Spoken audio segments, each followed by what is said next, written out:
జరిగింది. ఈ Gannavaram airport British వాళ్ళు కట్టిన ఎయిర్పోర్టు. అప్పటి నుంచి 2014లో చంద్రబాబు నాయుడు గారు ముఖ్యమంత్రి అయ్యే వరకు కూడా ఈ ఎయిర్పోర్టు ఒక కంకిపాడు బస్ స్టాండ్ కంటేనో గన్నవరం బస్ స్టాండ్ కంటే అధ్వానమైనటువంటి పరిస్థితిలో ఉండేది. అటువంటి ఎయిర్పోర్ట్ని ఆ రోజు అశోక్ గజపతిరాజు గారు టీడీపీ నుంచి సివిల్ ఏవియేషన్ మంత్రి గారు ఉన్నప్పుడు దాదాపు 700 ఎకరాలు చంద్రబాబు నాయుడు గారు ఇక్కడ ల్యాండ్, ఆ రోజున దాదాపు 3,000 కోట్ల రూపాయలు చేసేటువంటి ల్యాండ్ని ఇస్తే 1,000 కోట్ల రూపాయలు ఈ ఎయిర్పోర్ట్ డెవలప్మెంట్ కోసం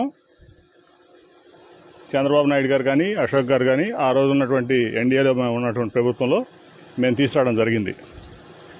2019లో అధికారంలోకి వచ్చినటువంటి వైసీపీ ఇక్కడ దాదాపు అంతకుముందు 550 ఎకరాల ల్యాండ్, తర్వాత 700 ఎకరాలు, ఇప్పుడు 1,250 ఎకరాల్లో కోడెఫ్ ఎయిర్పోర్ట్ అంటే వరల్డ్ క్లాస్ ఎమ్యూనిటీస్తో the biggest plane in this world, ప్రపంచం దిగేటువంటి ఫెసిలిటీస్ కావాలని చెప్పి ఆ రోజు డిజైన్ చేశాం.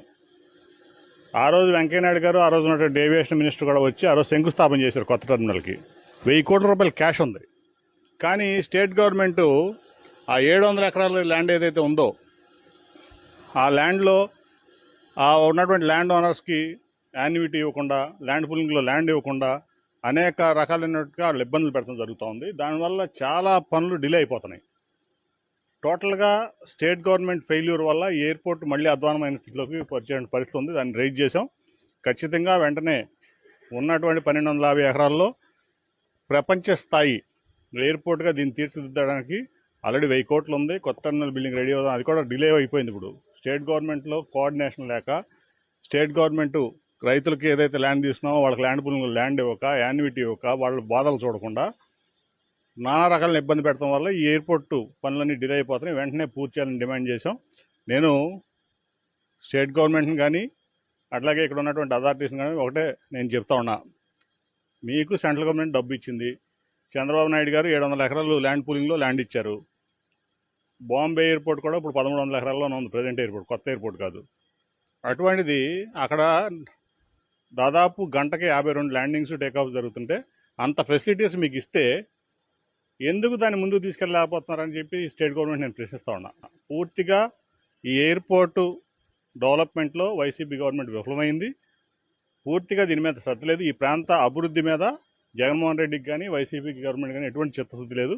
టోటల్గా ఫెయిల్యూరు. డబ్బు ఉంది, ల్యాండ్ ఉంది, అన్నీ ఉన్నాయి. నువ్వు చేయాల్సింది ఏంటంటే ఆ రైతుల్లో ఉన్నటువంటి ఇష్యూస్ క్లియర్ చేసి ఈ ఎయిర్పోర్ట్ని ముందుకు తీసుకెళ్ళడం మాత్రమే జగన్ సర్కార్ చేయాల్సిన పని. అది కూడా ఈ జగన్ సర్కార్ చేయలేకపోతుందంటే ఇంకా ఈ ప్రాంతం పట్ల ఏం చిత్తశుద్ధి జరిగిందని చెప్పి నేను జగన్మోహన్ రెడ్డిని ప్రశ్నిస్తా ఉన్నా. జరిగింది. ఈ గన్నవరం ఎయిర్పోర్టు బ్రిటిష్ వాళ్ళు కట్టిన ఎయిర్పోర్టు. అప్పటి నుంచి 2014లో చంద్రబాబు నాయుడు గారు ముఖ్యమంత్రి అయ్యే వరకు కూడా ఈ ఎయిర్పోర్టు ఒక కంకిపాడు బస్ స్టాండ్ కంటేనో గన్నవరం బస్ స్టాండ్ కంటే అధ్వానమైనటువంటి పరిస్థితిలో ఉండేది. అటువంటి ఎయిర్పోర్ట్ని ఆ రోజు అశోక్ గజపతిరాజు గారు టీడీపీ నుంచి సివిల్ ఏవియేషన్ మంత్రి గారు ఉన్నప్పుడు దాదాపు 700 ఎకరాలు చంద్రబాబు నాయుడు గారు ఇక్కడ ల్యాండ్, ఆ రోజున దాదాపు 3,000 కోట్ల రూపాయలు చేసేటువంటి ల్యాండ్ని ఇస్తే 1,000 కోట్ల రూపాయలు ఈ ఎయిర్పోర్ట్ డెవలప్మెంట్ కోసం చంద్రబాబు నాయుడు గారు కానీ అశోక్ గారు కానీ ఆ రోజు ఉన్నటువంటి ఎన్డీఏలో ఉన్నటువంటి ప్రభుత్వంలో మేము తీసుకురావడం జరిగింది. 2019లో అధికారంలోకి వచ్చినటువంటి వైసీపీ ఇక్కడ దాదాపు అంతకుముందు 550 ఎకరాల ల్యాండ్, తర్వాత 700 ఎకరాలు, ఇప్పుడు 1,250 ఎకరాల్లో కోడెఫ్ ఎయిర్పోర్ట్ అంటే వరల్డ్ క్లాస్ ఎమ్యూనిటీస్తో the biggest plane in this world, ప్రపంచం దిగేటువంటి ఫెసిలిటీస్ కావాలని చెప్పి ఆ రోజు డిజైన్ చేశాం. ఆ రోజు వెంకయ్యనాయుడు గారు, ఆ రోజు ఉన్నటువంటి ఏవియేషన్ మినిస్టర్ కూడా వచ్చి ఆ రోజు శంకుస్థాపన చేశారు కొత్త టెర్మినల్కి. 1,000 కోట్ల రూపాయలు క్యాష్ ఉంది. కానీ స్టేట్ గవర్నమెంటు ఆ 700 ఎకరాల ల్యాండ్ ఏదైతే ఉందో ఆ ల్యాండ్లో ఉన్నటువంటి ల్యాండ్ ఓనర్స్కి యాన్యుటీ ఇవ్వకుండా, ల్యాండ్ పూలింగ్లో ల్యాండ్ ఇవ్వకుండా అనేక రకాలైనట్టుగా వాళ్ళు ఇబ్బందులు పెట్టడం జరుగుతూ ఉంది. దానివల్ల చాలా పనులు డిలే అయిపోతున్నాయి. టోటల్గా స్టేట్ గవర్నమెంట్ ఫెయిల్యూర్ వల్ల ఈ ఎయిర్పోర్ట్ మళ్ళీ అధ్వానమైన స్థితిలోకి వచ్చే పరిస్థితి ఉంది. దాన్ని రైజ్ చేసాం. ఖచ్చితంగా వెంటనే ఉన్నటువంటి 1,250 ఎకరాల్లో ప్రపంచ స్థాయి ఎయిర్పోర్ట్గా దీన్ని తీర్చిదిద్దడానికి ఆల్రెడీ 1,000 కోట్లు ఉంది. కొత్త టెర్మినల్ బిల్డింగ్ రెడీ అవుతుంది. అది కూడా డిలే అయిపోయింది. ఇప్పుడు స్టేట్ గవర్నమెంట్లో కోఆర్డినేషన్ లేక, స్టేట్ గవర్నమెంట్ రైతులకి ఏదైతే ల్యాండ్ తీసుకున్నామో వాళ్ళకి ల్యాండ్ పూలింగ్ ల్యాండ్ ఇవ్వక, యాన్యుటీ ఇవ్వక, వాళ్ళ బాధలు చూడకుండా నానా రకాల ఇబ్బంది పెట్టడం వల్ల ఈ ఎయిర్పోర్ట్ పనులన్నీ డిలే అయిపోతున్నాయి. వెంటనే పూర్తి చేయాలని డిమాండ్ చేశాం. నేను స్టేట్ గవర్నమెంట్ని కానీ అట్లాగే ఇక్కడ ఉన్నటువంటి అథారిటీస్ని కానీ ఒకటే నేను చెప్తా ఉన్నా, మీకు సెంట్రల్ గవర్నమెంట్ డబ్బు ఇచ్చింది. చంద్రబాబు నాయుడు గారు 700 ఎకరాలు ల్యాండ్ పూలింగ్లో ల్యాండ్ ఇచ్చారు.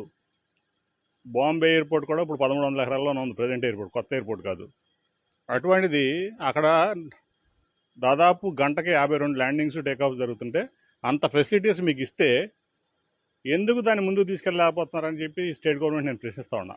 పూర్తిగా ఈ ఎయిర్పోర్టు డెవలప్మెంట్లో వైసీపీ గవర్నమెంట్ విఫలమైంది.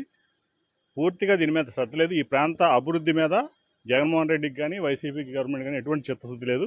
టోటల్గా ఫెయిల్యూరు. డబ్బు ఉంది, ల్యాండ్ ఉంది, అన్నీ ఉన్నాయి. నువ్వు చేయాల్సింది ఏంటంటే ఆ రైతుల్లో ఉన్నటువంటి ఇష్యూస్ క్లియర్ చేసి ఈ ఎయిర్పోర్ట్ని ముందుకు తీసుకెళ్ళడం మాత్రమే జగన్ సర్కార్ చేయాల్సిన పని. అది కూడా ఈ జగన్ సర్కార్ చేయలేకపోతుందంటే ఇంకా ఈ ప్రాంతం పట్ల ఏం చిత్తశుద్ధి అని చెప్పి నేను జగన్మోహన్ రెడ్డిని ప్రశ్నిస్తా ఉన్నా.